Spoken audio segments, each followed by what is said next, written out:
At the Global Liver Institute, we believe it all starts with a patient. So what happens when a patient, a liver patient no less, one of the 500 million people living with conditions that often go undiagnosed, untreated, or misdiagnosed, mistreated, and stigmatized, brings the challenges of liver patients front and center?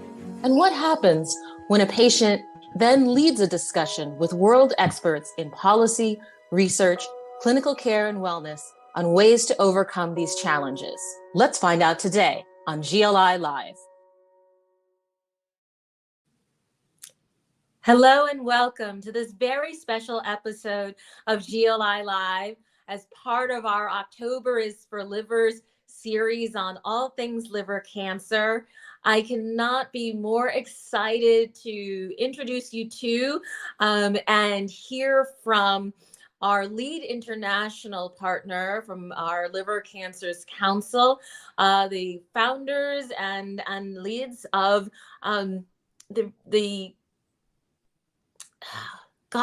they have both made history and are leading in the progress and the future of liver cancer from Barcelona. So the leaders of the Barcelona Clinic in Liver Cancer, I have with us Doctors Bruix, and Dr. Maria Reig. And so welcome to you all. Okay. Thank you. Thank you very much for the invitation.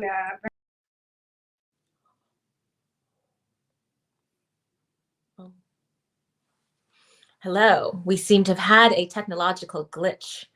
This has gone live. And yet I find myself without my partners from Barcelona.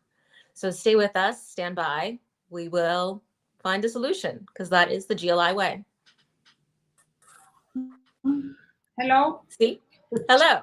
We have them back just as I predicted. So let's continue while we have a signal across the ocean here and across the internet. Can you please tell us about the founding of this clinic? Yeah, this Dr. is a Bruix. very nice story because Dr. Brew and myself met when I was still a student. She already was faculty in the hospital. At that time, she was doing endoscopy and laparoscopy in patients with chronic liver disease. And we kept growing, me to become finally also faculty in the hospital, and then because at that time the crew had already shifted her career to radiology, becoming a board certified radiologist, and became an expert in ultrasonography. And this was the basis to get things done with suspected liver cancer. And this is how we began. The two of us, at a time when it was thought that liver cancer would not exist in the West, that treatment would be of no usefulness, and that it was worth to develop a career in this field. And this is what we began. Dr. Brew was instrumental to prime my interest in liver cancer, I have to say. And this is how we started. Well, we are grateful for that. At that time. Go ahead. Yeah.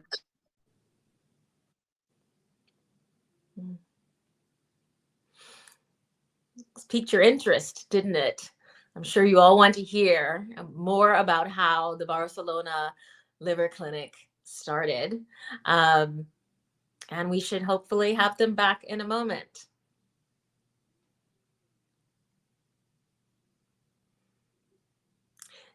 In the meantime, I will share, as you see from our liver cancer won't wait. Oh, here we have them back. Okay. Continue with there is something because the connection is fluid all the time, and suddenly it stops, and we have to connect again. If it happens, you just have to wait for 20 seconds. That's what we've been doing. I've been tap dancing in between, and this is making for a edge of your seat, thrilling story that people are waiting to hear. And so, Dr. Brew, please continue. Yes, I was saying that at that time, when we find a patient with hepatocellular carcinoma, it was a very big tumor. So we were used to see patients in a very advanced stage. So it's thanks to the ultrasonography that you afford to detect small tumors. And it's at that time that Dr. Bruix and myself went to the outpatient area to look for patients that were not suspected to have a liver cancer, but they have a liver cirrhosis and was controlled for that. And so we did the first study, screening study in this group of patients. So we analyzed more than 100 patients. And so we realized the incidence of HCC, small HCC, not clinically detected, was 7%. So that was what brought us to try to get treatments and to detect early these tumors.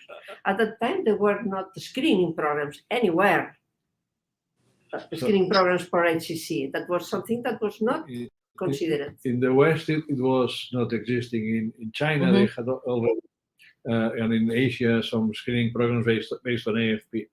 But this first thing that we did, let's say, is a kind of philosophy thing that we have done in the BCLC during all these years.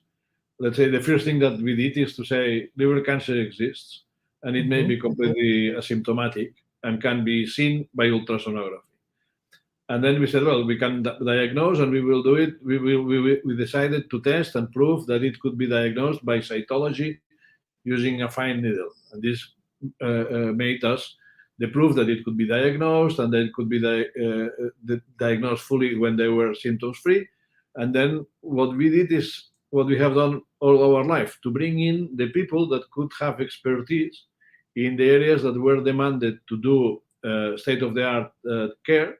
And this is why we embarked pathologists that was from the beginning with us, and he became really committed to diagnose liver cancer. We did the same with radiologists with CT and MRI when these tools were available, the same with angiography and surgery. And this is what has been a step-by-step evolution, putting together what was needed to do optimal care according to evidence and blending this care with research.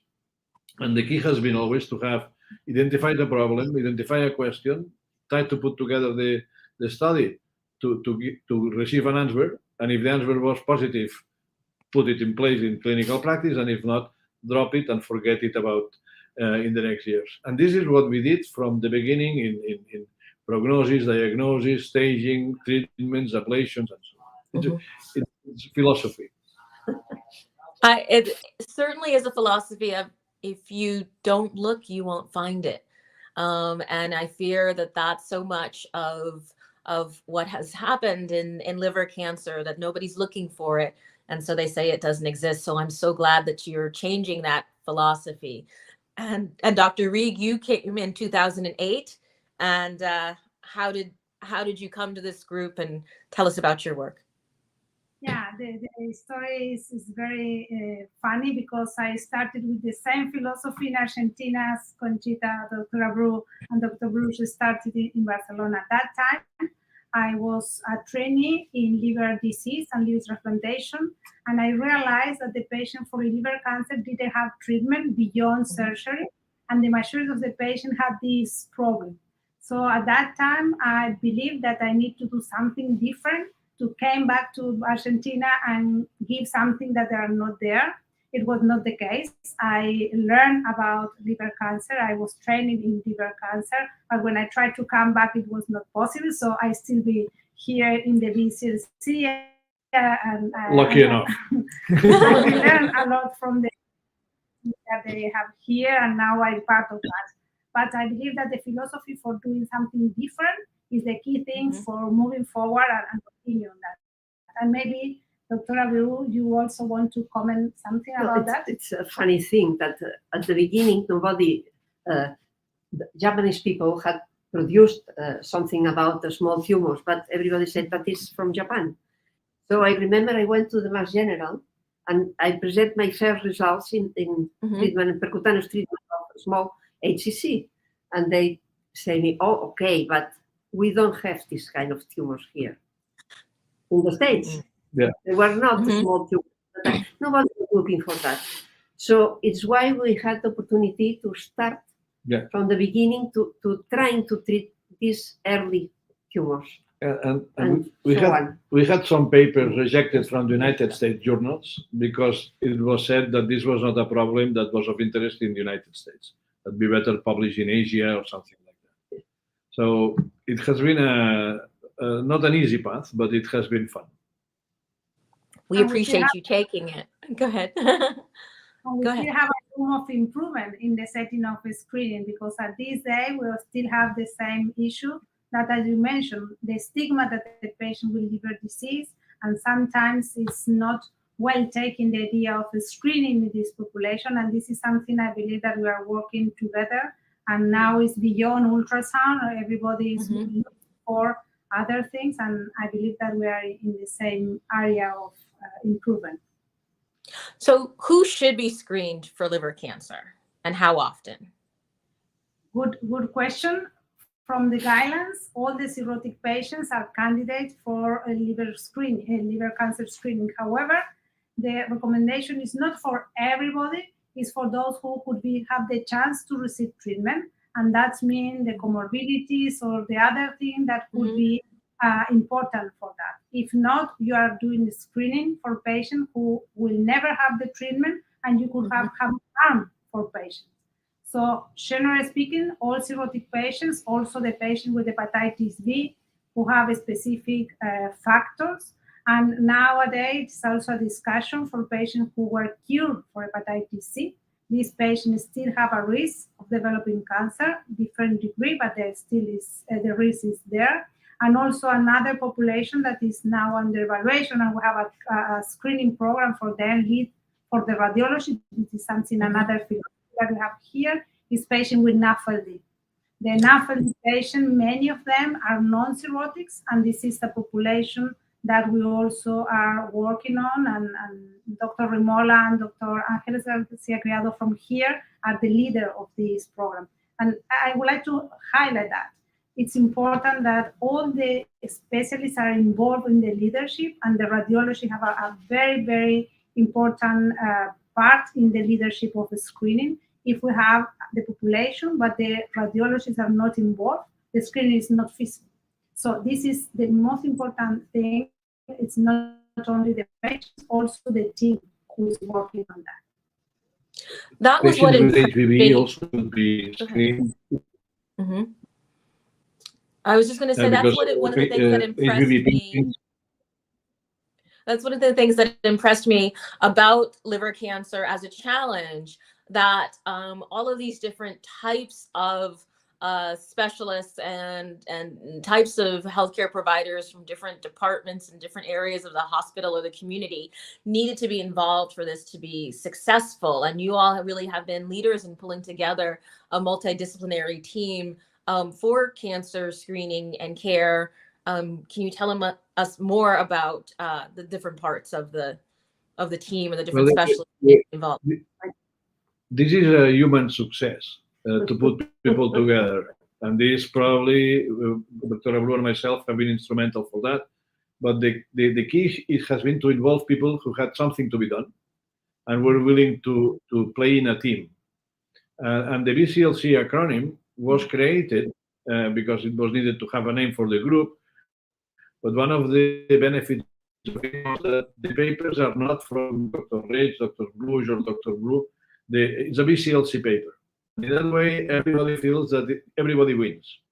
And the other thing is that we have always had a protocol of care. So everybody knows how to diagnose, how to stage, what kind of treatment applies to different stages, so that everybody has the same, let's say, thinking. And we do not have the tumor board is not a shopping place. It's already defined, the main guideline. So, and there is no need, if the surgeon is not there, we will operate the patients equally. So we will not stop operating somebody because the surgeon is not there. And this is something that is very important for groups devoted to liver cancer, that they have to have a prospective approach to the patients, already defined and agreed between the different members. And this is what allows to have a structured healthcare and put on top of that research programs. If there is no real homogeneous management or real criteria, then it's impossible to analyze everything.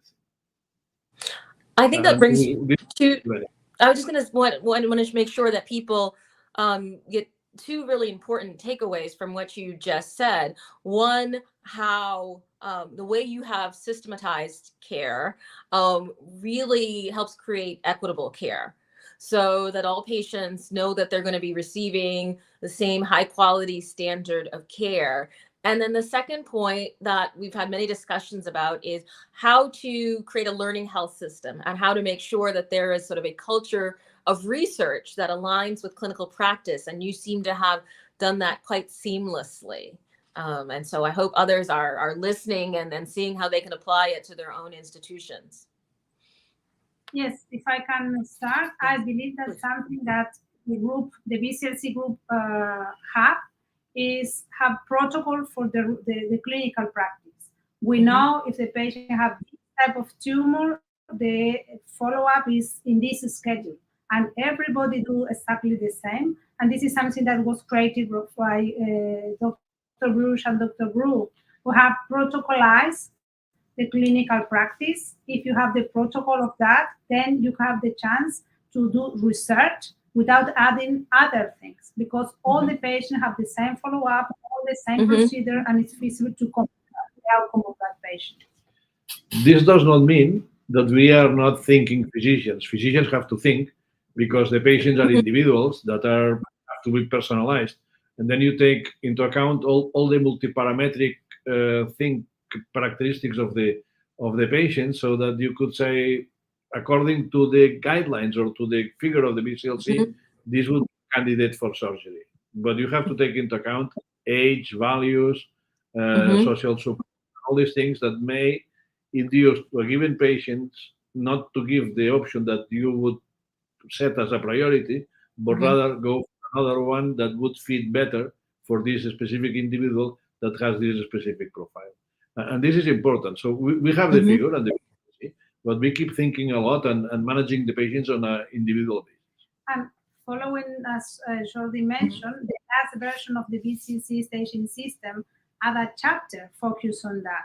Not because it's something new for the BCLC, because we realize that we are not communicated properly what we want to translate in only one figure. Now the figure have the capacity to join the evidence to the clinical practice based on the patient characteristics. This is something that is in the papers, but we have never put in the figure. Now it's also in the figure, and we hope that could be better or welcome than in the previous editions. I think that's really important, because so often patient-centered care, the type of sort of personalized care that you described, is often seen at odds for evidence-based or guidelines-driven care. And you so have wonderfully aligned the two so that they're not in conflict. And I think that is important to put into the literature and to put into the practice. Because guidelines are, let's say, documents that put together the knowledge and the state of the art of a given field of expertise. But these are not, let's say, mandates to follow exactly in a linear way what is written there. So you have to, and this is written everywhere, where you have to know what is written in the guidelines if you work in a given disease, and then you have to, as I said, take into account all the different parameters that the patient may have. It's not the same to be 90 as to be 40, and it's not the same to have lung disease, heart disease, or dementia. Patients are different, so and then you have to play with this. So and the guidelines is not standard of care. Standard of care are vaccinations, and these are even discussed, but they are things that have to be done, and the other things are recommendations. That is fantastic. So as a patient, it's been so fascinating to hear how these things that sometimes we take for granted that just exist, how they came to be because of your philosophy and your innovation and your care. And so what are you innovating next? What is next for the BCLC? Next is she. The responsibility to share what we think as a group, because now I'm the responsible of that. But We believe that the next is continue in this line of protocolized clinical practice, but the research is the future for sure. Mm-hmm. There are different disciplines such as artificial intelligence, procedures, and for that we also need to add other specialties. Now we are working with engineers, with statisticians, with computational biologists, other disciplines that we were not working in the past. Mm-hmm. And we hope to have results in the near future related to liquid biopsy for screening, for example, or do we expect to have results in artificial intelligence for diagnosis of liver cancer, or also for the follow-up, microbiome involvement, and so on. But the key thing, and this is something that I learned from the beginning of the BCLC, is the most important thing: very well characterized patients. If you only take the samples for the blood, for the tissue, but you don't have the characteristics of patient, maybe you want to answer a question from a tissue that is not the appropriate tissue for answer this question. And this is the example for the molecular profile in liver cancer. All the analysis for patients who were resected, but then we want to use this data for patients with advanced HCC. So our belief is that we continue doing research, properly characterization of patients, and include other disciplines that were not have at this day in our clinical practice because we don't have data to support that. I don't know if Conchita or Jordi was to add something. I think that the future is going to be brilliant because Maria is fully trained and has now the leadership and capacity to run this human group. And the philosophy in the group is always the same: identify a question, propose a study, and make sure that it is robust and transparent, and not to stretch too much the message. So frequently you see studies published that say something that in 2 months is no longer the case. What has been a characteristic of our career and our group is that what we have said that is in a given way and is described in that way has been validated afterwards. And this has been done in surgery, in transplant, in ablations, in TACE. So you have to be robust in clinical care, and you have to be clear and robust and honest and not stretch messages when you do research and deliver a message, because this could be detrimental for the patients, and this is not going to be okay. And when you are the BCLC, you have to be more careful, because if suddenly we would say that onion soup is good for the liver, people will begin to eat onion soup, and this would not be helpful for the patient. So when you are in the leadership, you have to be prudent. And I would like to add something. That is an experience that we have yesterday, and today I discussed with Dr. Bruix because we didn't meet yesterday. We have an open door session for patients, and we share what we are doing in the hospital. And Dr. Bruix said, Maria, we did that every way for years. Are you changing something? And my answer, I'm not changing something. But now we are doing different actions because the society changed, and maybe now we need to do action different as they past, with the same philosophy but improvement in communication channels. And I believe that is the case. It was very nice to her, Dr. Bruix comment, because that's right. They always ask the patient, how do you feel, what do you prefer, and to discuss with patients. The first thing. Yeah. That's the first thing. We are treating patients. That is the first thing. So we are trying to help patients. So what we do is to do the research that will allow us to treat better the patients. And that's so simple, but that. So we have to do it very well, as Dr. Bruix explained, very well organized. But the final thing is not to produce papers, but to have a good treatment for the patient. And that's all. It's very easy. Yep. Very easy.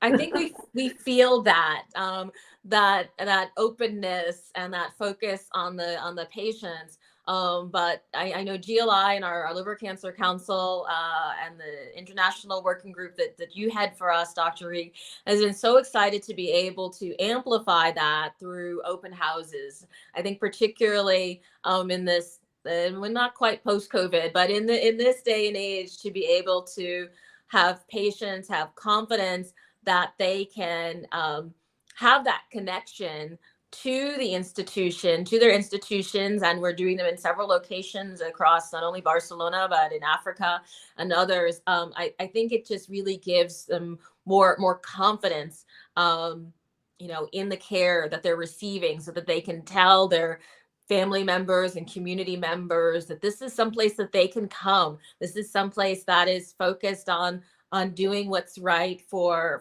patients. And so I can only hope that it would increase the numbers of screening, increase the number of people who are participating in research, and increase the numbers of people who are having access to appropriate care because they have that connection and that they know that you're there.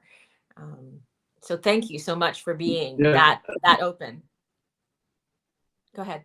You can see a difference between, say, people younger than 45 and people that are the age of Dr. Bruix and myself. When we were I'm younger. But the point is that when we went to medical school and during university and so on, we were told that liver cancer was a disaster. So physicians that have not been exposed to further education, or the population has not been exposed to more information, the older people think that who cares, they die anyway. Younger people that have been educated with the current knowledge, and we have trained a lot of people and a lot of educational effort. So there is a difference between the youngsters and the oldest. It will change.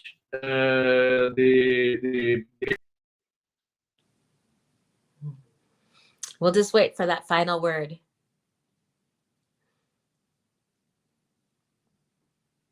As someone as that next generation, I am very excited to have learned about all of the work of the Barcelona Liver Cancer Center, and how we can connect to their. There we go. There you go. We're back.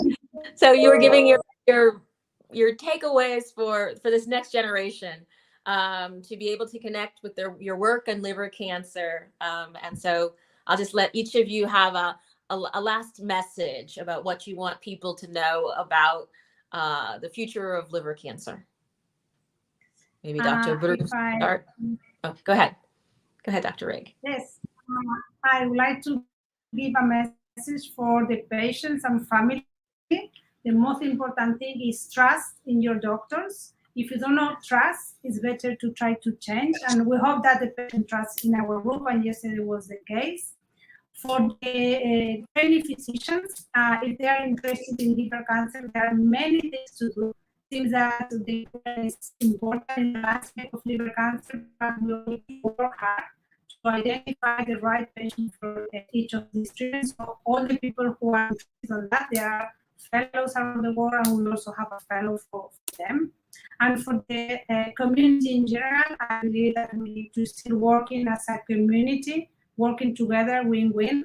If not, it's not easy at this day to move forward. So thanks for inviting us to share, but I believe that this is one of the steps for moving together.